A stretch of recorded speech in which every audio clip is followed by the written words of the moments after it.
Hello students, very warm welcome to you all and welcome to Edifly JEE NEET Pragyan batch. Okay, so today we are going to start the next phylum, that is phylum Ascalminthus. Okay, so with this positive energy, let's start today's chapter. Phylum Ascalminthus is also known as Nemathelminthus. Okay, so it has a different name and you have to remember both the name, that is phylum Ascalminthus is also known as Nemathelminthus. Clear है? चलिए, so this phylum is also known as Nemathelminthus. Clear है? तो आज हम start करते हैं Nemathelminthus. Okay, so first we'll study the basic characteristics of this phylum, and with the proceeding slides we'll move on to the different examples of this phylum. Okay, first is habit and habitat, means where they are found and what's their habit. Okay, they may be free living, that means वो free living भी रहते हैं. Aquatic, that means it is found in water. Terrestrial, that means it can stay on the land. Okay, or parasitic, that means parasitic in plants and animals means that it will find the source of food from either plant or animals. Okay, तो parasitic मतलब जो living beings पे survive करते हैं. तो Ascalminthus की बहुत सारी properties, बहुत जगह है पाए जाते हैं.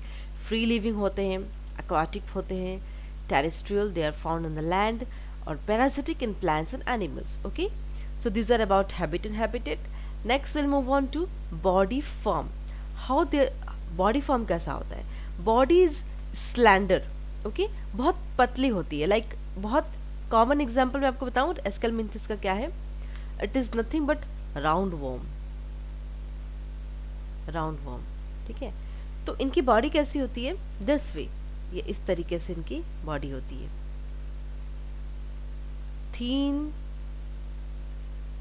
इस तरीके से. Okay, this is the male body and female body थोड़ी सी इससे राउंडेड होती है. Okay, this round shape female body ऐसी होती है.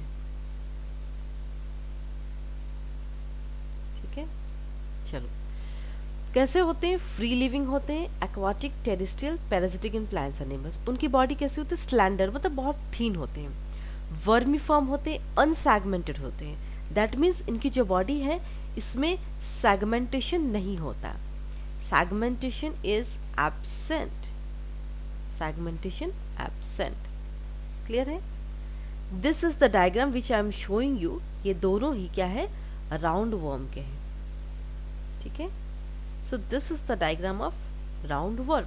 कैसे होते हैं, बॉडी अनसेगमेंटेड होती है, फ्लैट होती है, और it may be cylindrical. The shape of the body कैसा होता है, स्लैंडर मतलब बहुत पतले होते हैं. लाइक केचुआ, यू नो केचुआ is the very common example of aschelminthes. केचुआ हर जगह पाए जाते हैं ना, तो दैट इज राउंड वॉर्म, जो कि मैंने आपको डायग्राम दिखाया है यहाँ पे. Their body is circular in cross section, hence the name round worm. Okay, इनकी जो बॉडी है सर्कुलर है, इनका जो क्रॉस सेक्शन, अगर हम इसकी क्रॉस सेक्शन का मतलब होता है, अगर हम एक पार्ट काटे, suppose if will cut one part, then it will appear in cross section. ये जो है राउंड शेप में होगा, इसलिए हम इसको राउंड वॉर्म कहते हैं. अगर हम उसको काट के उसकी क्रॉस सेक्शन करें और उसकी स्टडी करें, माइक्रोस्कोपिक स्टडी करें, तो वो उसका जब हम कट करेंगे then it will look like round होगा शेप, इसीलिए इसका नाम राउंड वॉर्म पड़ा. ओके, तो this questions for NEET, this you have to remember कि बॉडी सर्कुलर है, जब हम क्रॉस सेक्शन करते हैं इसीलिए इसका नाम क्या है, राउंड वर्म पड़ा. ठीक है, चलो next is body symmetry. Body symmetry कैसी होती है उसकी, bilaterally symmetrical animals. See in the further advancement of group of animals in the next, जैसे हम फाइलम के एडवांसमेंट स्टडीज करेंगे वैसे वैसे जो सिमेट्री है बायलेटरल ही होती जाएगी. पहले हमने क्या पढ़ा था, रेडियल सिमेट्री पढ़ा था, है ना. अब हम एडवांस फॉर्म ऑफ ऑर्गेनिजम्स के बारे में पढ़ रहे हैं और एडवांस जाएंगे आगे, ठीक है। तो they are bilaterally symmetrical animals and you all are familiar with the terminology bilateral symmetrical animals. Okay, next is level of organization, organ system level of organization, यहाँ से डेवलपमेंट शुरू होता है। प्रीवियस क्लास में भी जो मैंने बताया था उसको कंपेयर करके पढ़ना है कि whether it was tissue level और ऑर्गन लेवल। यहाँ से ऑर्गन सिस्टम एक कंप्लीट ऑर्गन फॉर्म होता है इन केस ऑफ राउंडवर्म और इन case of Aschelminthes. Okay, next is germ layers. They are triploblastic. Triploblastic means their body develops into 3 germ layers. उनकी body जो है 3 germ layers होते हैं. One is ecto, the other is meso and the third is endo. Endo is the inner one, meso is the middle one, ecto is the outer layer. So this you have to remember. Okay? तो ये triploblastic animals है. Next, skeleton. Skeleton क्या होता है? There is no mineralized skeleton. That means कोई minerals present नहीं होते हैं in case of skeleton. Okay, and what you have to remember is that उनमें जो बॉडी का शेप होता है, जब उनमें स्केलेटन मिनरल्स होता ही नहीं स्केलेटन में, then how does their body maintain a complete shape, you can say. What happens is that high fluid pressure, उनमें क्या होता है, सबसे इंपॉर्टेंट बात है कि उनमें सीलम जो है फॉल्स सीलम प्रेजेंट होते हैं। सीडोसीलम means false Seelam, okay, present होते हैं। तो उस सीडोसीलम में क्या होता है, हाई फ्लूइड का प्रेशर होता है, जिसके कारण इनकी जो बॉडी होती है राउंड वर्म, उनका जो बॉडी है वो कंप्लीट शेप में होता है। That will maintain the body shape and that is non as the hydroskeleton. Okay, next will move on to body cavity. Body cavity, a cavity is present between body wall and digestive tract. So this is the important question related to NEET exam, because in case of previous what you have studied in platyhelminthes, body cavity नहीं था, तो यहाँ से निमेथेलमिंथस से body cavity present होता है। कहाँ, body wall and digestive tract के बीच जो बॉडी कैविटी है, जो कि आपको बहुत फैमिलियर इस टर्म से। So that body cavity is present in case of nemathelminthes. It is not lined by mesoderm and this is very important point to be noted. ये mesoderm से नहीं lined होते हैं, but इसमें mesoderm scattered way में होते हैं. They are not lined completely. They are present in case in types of scattered. इस तरीके से scattered form में mesoderm present होते हैं. Okay, and so these are known as pseudocoelom. That means ये मतलब coelom present नहीं होते, but false coelom present होते हैं, because mesoderm scattered form में present होते हैं. ठीक है. नेक्स्ट, डाइजेस्टिव सिस्टम क्या होता है? Digestive system is complete. Complete का मतलब, जब भी कंप्लीट वर्ड आएगा digestive system, that means with mouth and specialised muscular pharynx is present. Okay, that means this terminology is new for this phylum. Previous phylum में ये terminology नहीं था, उनमें डाइजेस्टिव सिस्टम इनकम्प्लीट था, सिर्फ माउथ प्रेजेंट थे, anus absent था. But इनमें क्या होता है, डाइजेस्टिव सिस्टम कंप्लीट होता है, माउथ होता है, मस्कुलर फेरिंग्स भी प्रेजेंट होती हैं. ठीक है. इंटेस्टाइन कैसा होता है? Intestine is straight, non muscular with posterior anus. That means mouth और anus both are present and that is the important characteristics of this phylum.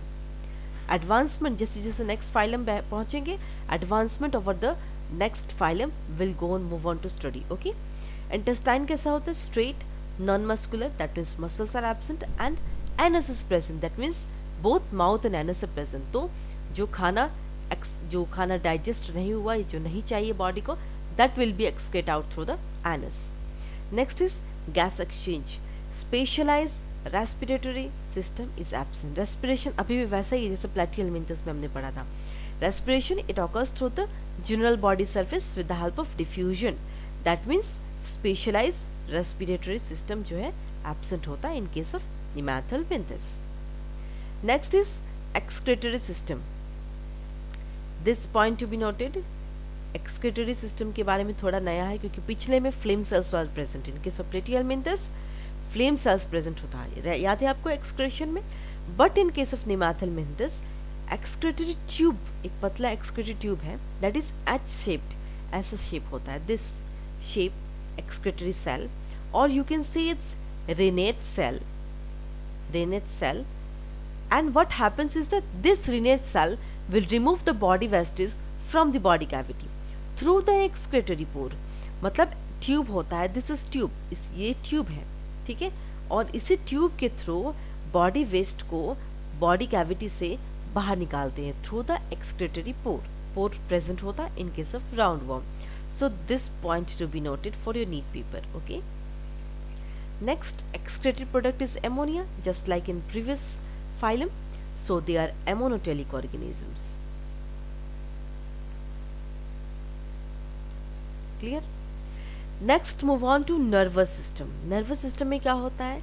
Cerebral ganglia होता है, circumcentric nerve ring with anterior and posterior दोनों nerves present होते हैं. That means nervous system में थोड़ी सी advancement हुई है, right?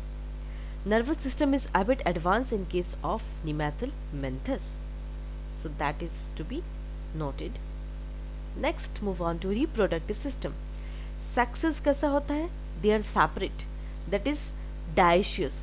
When there is separate का मतलब हुआ कि मेल और फीमेल ऑर्गन्स जो डिस्टिंक्ट है, मतलब मेल और female organs reproductive system distinct है, इसलिए हमें यहाँ सेक्सेस को सेपरेट है.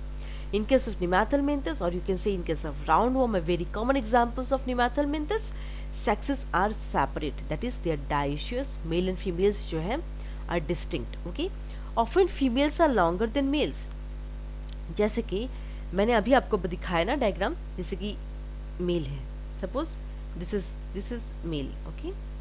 This ऐसे पतले होते हैं मेल, और फीमेल जो है ना अक्सर बड़े होते हैं, ऐसे हुक शेप में ऐसा होता है. अभी हम इसका स्ट्रक्चर पढ़ने वाला है. Ascarius lumbricoids, that is known as roundworm, which we are going to study the details about the Ascaris. Okay, तो often females, जो females है, these are females, they are often they are longer than males, हमेशा mail से लंबे होते हैं, ठीक है, that you have to remember. Eggs are with chitinous shell, मतलब eggs के ऊपर chitinamine proteinaceous shell present होता है. Fertilization, that is always internal. Okay, next let's talk about development. कैसा होता है? Reproduction is done, fertilization is done. Now we'll talk about the development. Development या तो direct भी हो सकता है. Direct क्या होता है? Direct means the young ones will resemble the adult. इसका मतलब ये है जब हमारा humans का जो हमारा जो development होता है in case of humans, females, their development is direct. जैसे कि हमारे young ones जो है, it will resemble the adult, like the parents. That young ones will resemble the parents, resemble like same as of parents. But in case of indirect ऐसा नहीं होता, because in case of indirect development their larval stages are present. तो with the help of larval stages के बाद ही वो adult form होगा. लेकिन जब direct की बात आती है तो जो भी उसका बेबी प्रोड्यूस होगा that will resemble the adult or the that means you can say the parents. Okay, that you have to remember is that larval stage जो present होता है वो उसे क्या कहते हैं? Rhabditiform larva, and that question is important for your NEET exam. Okay, example देख लीजिए. Ascaris lumbricoids, that is known as roundworm, a very common example of Nemathelminthes. If you are going to remember, this is the very common example. The rest of the examples are also important from your exam point of view, but roundworm is very common and you have to remember. That is, Rhamnum belongs to Nemathelminthes. Wuchereria bancrofti, filarial worm, Ancylostoma duodenal, hookworm, Anterobius vermicularis, pinworm, threadworm, Loa loa, eyeworm, Dracunculus medinensis, junior worm. So these are the important examples of this phylum, that is Nemathelminthes. Next we'll talk about Ascariasis. It is caused by Ascaris lumbricoids, roundworm of man.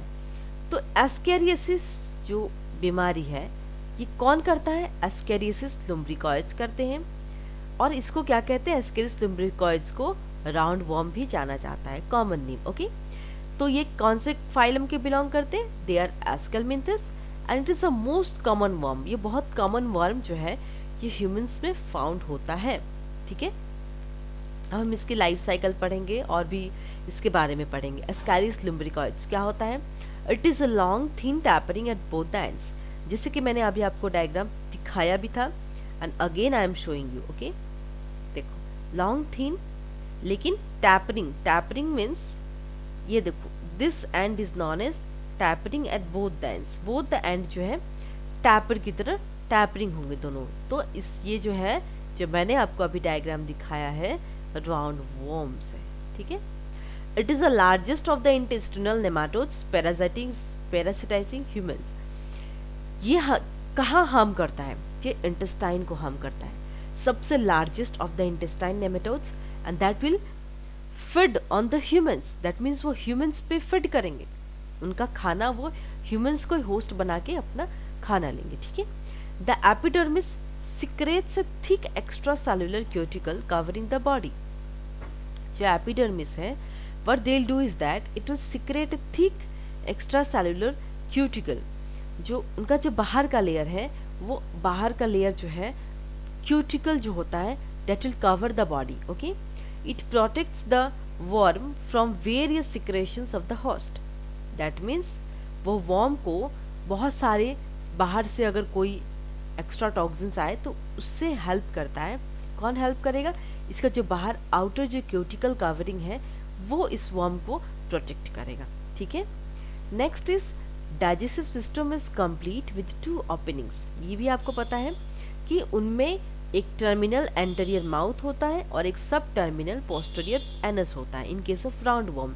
Round worm ही नहीं, जितने examples है, जितने animals है स्कैलमिंथस में, their digestive system is complete। that means they have mouth and they have posterior anus, okay। the worm shows sexual dimorphism, okay। sexual dimorphism that means female और mail worm के बारे में बोल रहे हैं। डायमोर्फिज्म उसे कहते हैं फीमेल और मेल दोनों सेपरेट रहेंगे। फीमेल वर्म जो है लॉन्ग और स्ट्रेट है और मेल वर्म जो है शॉर्ट एंड कर्व्ड है, ठीक है, short and curved. Next, male shows the presence of posterior penile सीटे।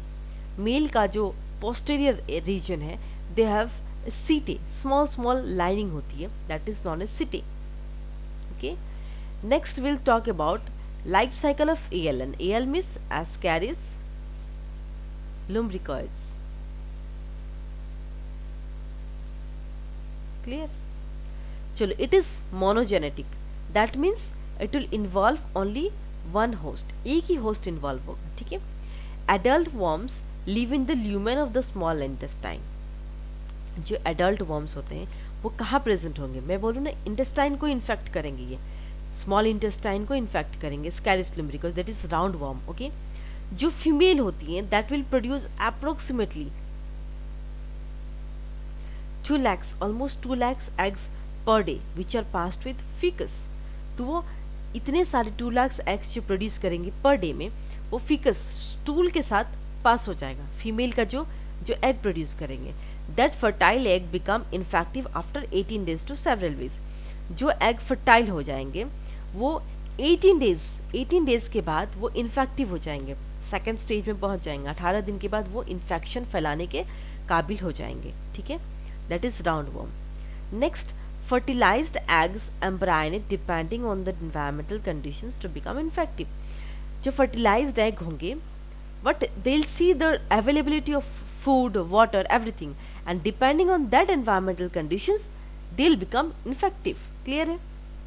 जो infective eggs हैं वो swallowed होते हैं, I mean अगर वो infective egg in case हमारे खाने या किसी भी ट्रांसमिशन मोड से चला जाता है इनसाइड infective eggs, वो स्वालो होने के बाद लार्वा जो है हैच हो जाता है अंदर। वो लार्वा जब हैच होगा उसके बाद क्या होगा? This will invade the intestinal mucosa and are carried via the portal.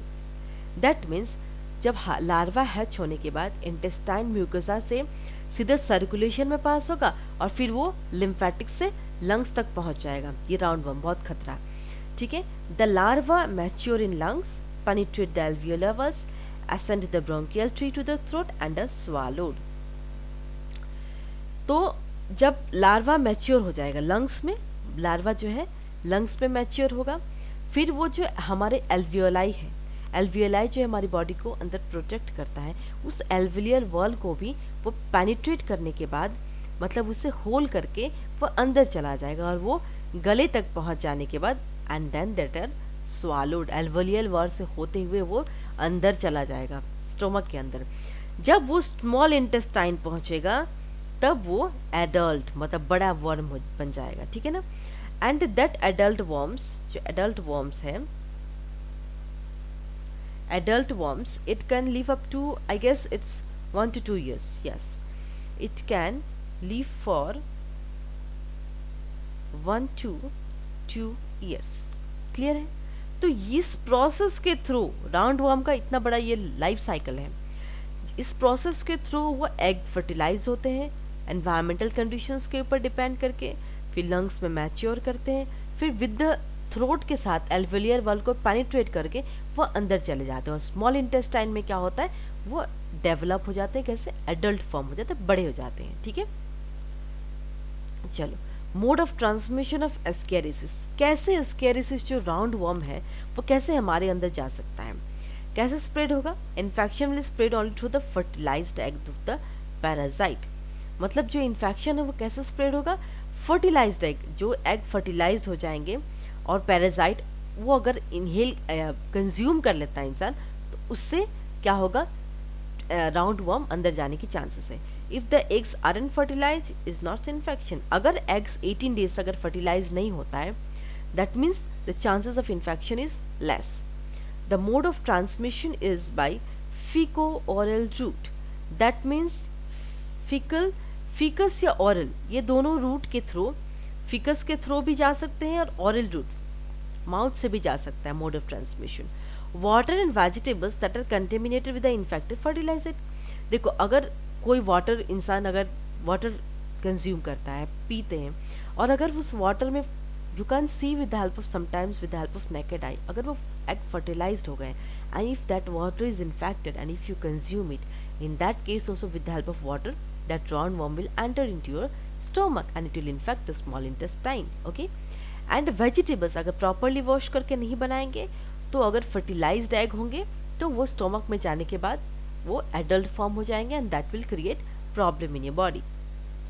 चलो, next is sources of infection.